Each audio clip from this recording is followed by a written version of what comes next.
Niko ne dolazi da te spasi. Ni savršeni moment, ni okolnosti koje će jednog dana biti konačno dovoljno dobre i koliko god to možda zvučalo grubo na prvi pogled, zapravo uopšte nije loša vest. Zato što upravo tu leži tvoja moć da promeniš svoj život. Theodore Roosevelt je rekao: učini ono što možeš sa onim čime raspolažeš tamo gde se nalaziš. Čovek je u osnovi stvaralac. Svako od nas je poseban, vlasnik jedinstvenog otiska prsta, što znači da svako nosi nešto što ovaj svet još nije video u potpuno istoj formi. Drugim rečima, svaki čovek je dar, poseban dar svetu i ima sposobnosti da ponudi mnogo više nego što to uglavnom pokazuje. Međutim, podrazumevani put je neverovatno snažan narativ. Rodiš se, ideš u školu, ideš na fakultet, zaposliš se, oženiš se i često bez da ikada zastaneš i zapitaš se da li zapravo živiš svoj život ili samo pratiš unapred napisanu putanju. Ako je svaki čovek toliko poseban, zašto onda toliko istih života? To je dobro pitanje. Znaš onaj osjećaj kada imaš plan, ali ipak čekaš. Čekaš više vremena, bolje uslove, više jasnoće, pravi trenutak, šta god. To sam i sam doživeo. Čekajući prilike, shvatio sam da one nestaju brzinom svetlosti, dok život nastavlja da prolazi, bez obzira na to da li si spreman ili ne. A ono što najviše sabotira čoveka jeste činjenica da izgovori gotovo uvek zvuče logično. Ne zvuče glupo, ne zvuče slabo, naprotiv, često zvuče potpuno razumno. Ali svaki izgovor, bez obzira koliko inteligentno bio upakovan, služi samo jednoj funkciji. Da te zadrži tamo gde jesi. Izgovor je kao parazit koji se hrani tvojim snovima iz detinjstva i ako ga ne sasečeš dok je mali, vremenom počinje da isisava snagu iz tvoje budućnosti. I zato problem gotovo nikad nije lenjost, nije čak ni nesposobnost. Mnogo češće je reč o psihologiji izbjegavanja. Mehanizmu koji ljudski mozak koristi svaki put kada se suoči sa nelagodnošću promene.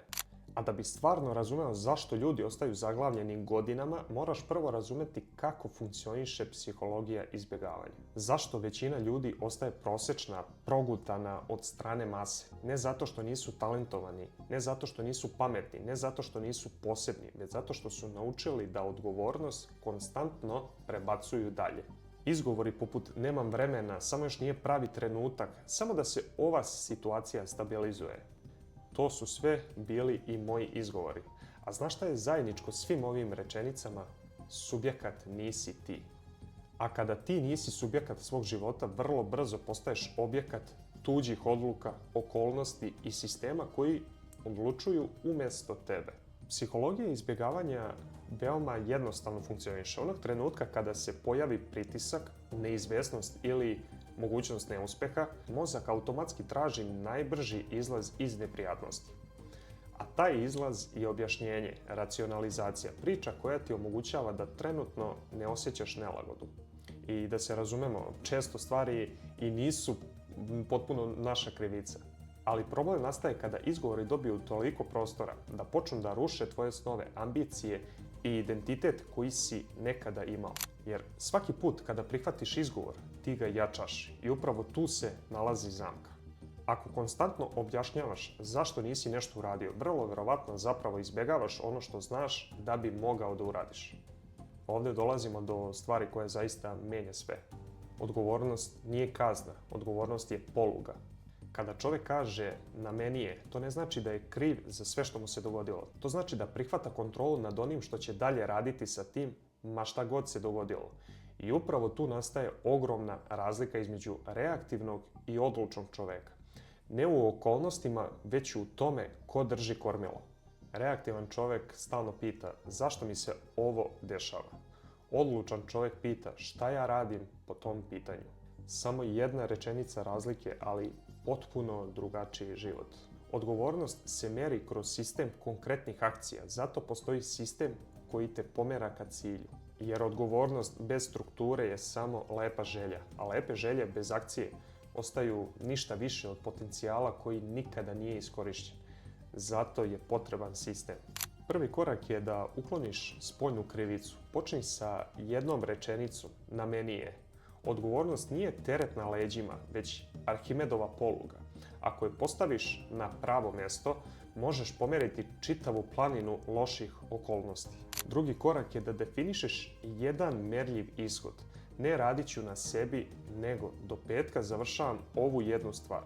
Konkretno, merljivo, bez prostora za pregovaranje sa samim sobom. Treći korak je da uvedeš dnevnu non-negotiable akciju. Jedno delo koje radiš svaki dan bez obzira na raspoloženje. Pišeš dnevnik čim ustaneš, imaš 5 hladnih sastanaka dnevno, treniraš i kada ti se ne trenira. Jer ozbiljan napredak nikad ne dolazi iz oslanjanja na emocije, dolazi iz sistema. Četvrti korak je da pratiš rezultat, a ne napor.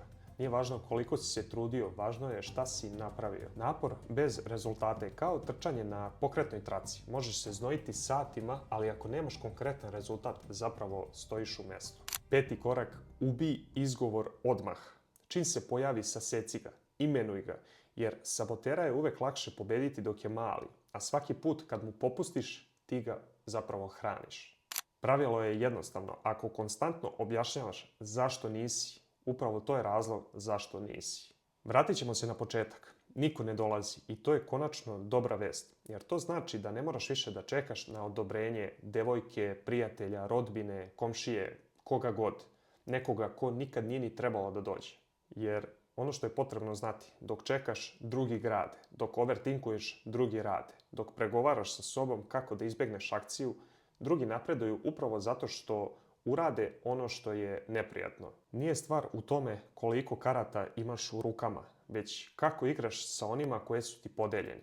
Tvoj rezultat je tvoja odluka, ne sutra kada ti budu bolji uslovi, nego danas, sada sa onim što već imaš.